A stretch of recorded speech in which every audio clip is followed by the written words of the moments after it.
एक बार एक छोटी सी बच्ची हाथ में मिट्टी की गुल्लक लेकर के भागती हुई एक दवाइयों की दुकान पर गई। वो काफी देर तक वहां पर खड़ी रही, लेकिन दुकानदार का ध्यान उसकी तरफ नहीं गया क्योंकि और भी बहुत सारे लोग खड़े हुए थे। उसने दुकानदार को कई बार बुलाया, लेकिन वहां पर भीड़ इतनी थी कि दुकानदार का ध्यान उसकी तरफ गया ही नहीं।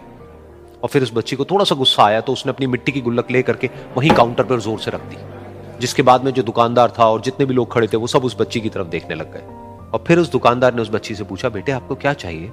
तो वो बड़े ही भोलेपन से बोली कि मुझे एक चमत्कार चाहिए। ये सुनकर के दुकानदार को कुछ समझ नहीं आया, ना ही वहां पर जो लोग थे उनको कुछ समझ में आया, और सब उसकी तरफ देखने लग गए। फिर दुकानदार ने बोला, बेटे चमत्कार तो यहां पर नहीं मिलता है।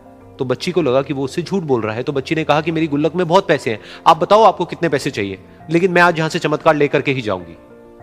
तो वहीं काउंटर पे एक और आदमी खड़ा था, उसने उस बच्ची से पूछा कि बेटे क्यों चाहिए तुमको चमत्कार? तब उस बच्ची ने अपनी कहानी बताई कि अभी कुछ दिन पहले मेरे भाई के सर में बहुत तेज दर्द हुआ, तो मेरे पापा मम्मी उसको हॉस्पिटल ले गए। उसके बाद कई दिन तक मेरा भाई घर नहीं आया।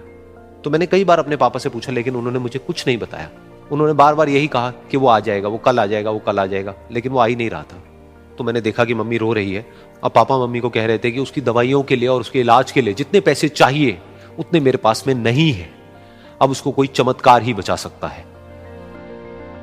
तब मुझे लगा कि अगर मेरे पापा के पास में इतने पैसे नहीं भी हैं तो क्या हुआ, मेरे पास में तो है। तो मैंने जितने भी पैसे जोड़ रखे हैं वो सारे लेकर के मैं इस दवाई की दुकान पर आई। फिर उस आदमी ने उस बच्ची से पूछा, कितने पैसे हैं तुम्हारे पास में? ये सुनते ही उस बच्ची ने अपनी गुल्लक उठाई, जमीन पर फेंकी और तोड़ दी, और पैसे गिनने लग गई। बाकी सब लोग खड़े होकर के उसको देख रहे थे। थोड़ी देर बाद उसने सारे पैसे अपने हाथ में इकट्ठे किए और बोली, मेरे पास में पूरे 19 रुपए हैं।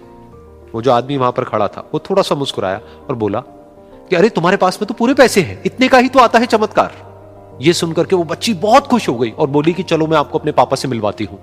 बाद में पता लगा कि वो आदमी कोई आम आदमी नहीं था, बल्कि एक बहुत बड़ा न्यूरोसर्जन था, और उसने सिर्फ 19 रुपए में उसके भाई की सर्जरी करी, और कुछ ही दिन बाद वो ठीक होकर के घर वापस आ गया। फिर कुछ दिन बाद वो बच्ची, उसका भाई, उसके पापा, उसकी मम्मी चारों एक साथ बैठे हुए थे और बात कर रहे थे। तो उसकी मम्मी ने उसके पापा से पूछा कि अब तो बता दो ये चमत्कार आपने किया कैसे?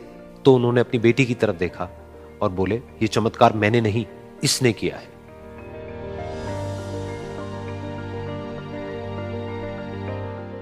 तो यहां पर एक बहुत बड़ी बात है जो हम उस छोटी सी बच्ची से सीख सकते हैं कि जिंदगी में कभी कभी ऐसा होता है कि हमको कोई रास्ता नजर नहीं आ रहा होता है और हम लोग हिम्मत हार जाते हैं। तब हमारे अंदर एक बच्चा होता है जो कोशिश करने से कभी भी पीछे नहीं हटता है। वो हार मानने को तैयार नहीं होता है क्योंकि उसको ना शब्द समझ नहीं आता है। वो बच्चा जिसके लिए कुछ भी नामुमकिन नहीं है, क्योंकि वो हर हाल में कोशिश करता ही रहता है।